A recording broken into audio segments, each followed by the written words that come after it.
What's up? So today we're going to be talking about photographers and giving photographers credit. Specifically when they create something new or when you post their work. So in general, when you work with a new photographer, it is respectful or common courtesy to tag them, to give them credit of work that they do, right? So if you hire a photographer and you decide to post any of their things on social media, common courtesy or what is standard, I guess, is to give them credit. For me, I'm personally not really stingy or picky with that sort of stuff, but in the photography community, in the creative community, it's a really big deal just because when you receive credit, more opportunities are open and given to you, correct? Or I don't know why I said correct, like I'm giving you a lecture, but that's a general thing, you know? So giving photographers or creatives credit allows them to expand their reach on who gets to see their work, who they get to work with, potential clients, etc. And it's a really great thing, right? I do believe in people deserve their credit when credit is due. But that's not the thing we're talking about today.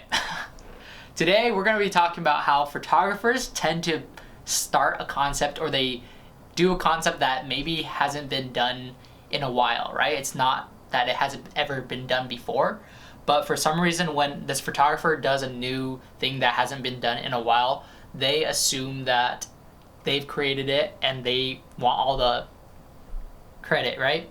I've noticed this quite a bit where photographers post or a photo or they try a concept that honestly has been done before, and I can claim how many times I've seen it, right?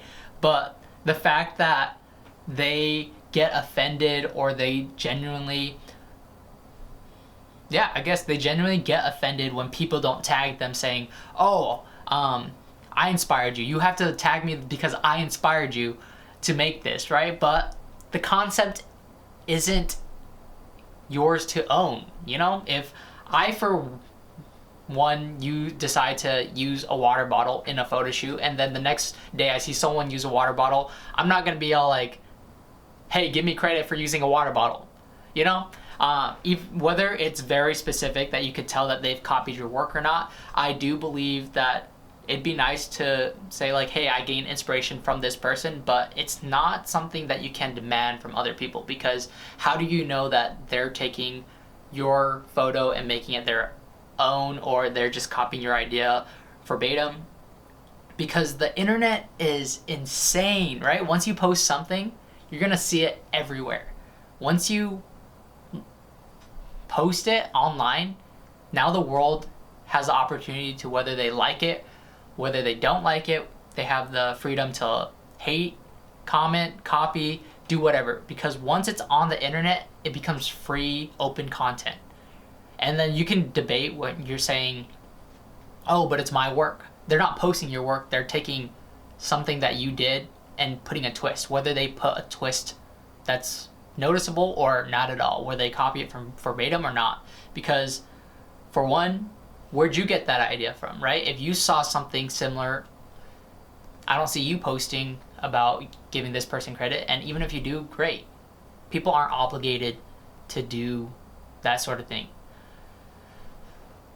Yeah, so that's like a little rant I've been thinking, and I've been seeing it a lot where photographers just have this sense that they have like this ownership on ideas that aren't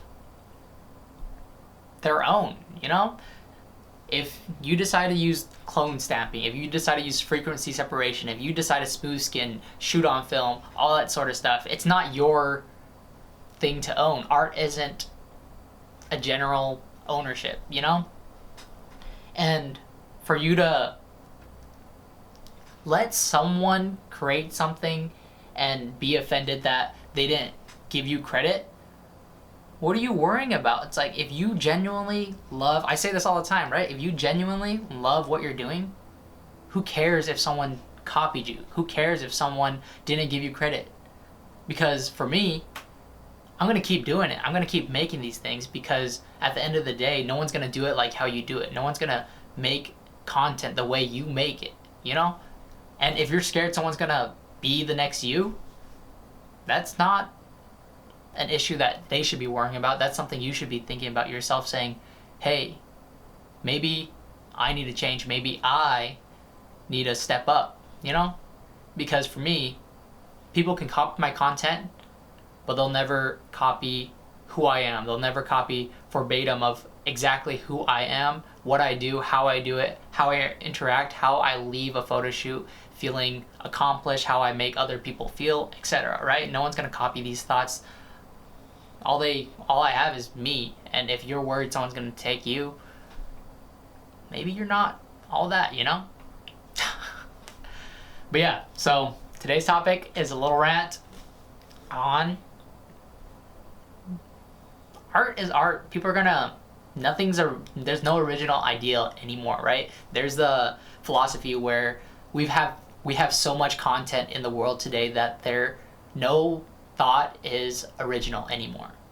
We've hit that point where every single thought we've had is based on an influence on whether it's visual from any of our senses, whether we heard it somewhere. Everything we think, believe, and do has an influence on something that's from our past. So no matter what, nothing's original. All that's original is how we interpret it, how we do it, and who we are at the end of the day. So art's free. And I don't mean like it's free as in, well, I do mean that it's free as in you don't have to purchase anything. You can make art out of anything, but I meant like art is free as in there's nothing holding it down, tying it down. There's no chain to art, you know? So quit worrying about what other people are doing. Quit worrying that they aren't giving you recognition, because at the end of the day, you should be doing this for yourself. Before it gets too dark, I'll see you next time. Like always, you can like, comment, subscribe if you really want, but I appreciate everyone who watches, and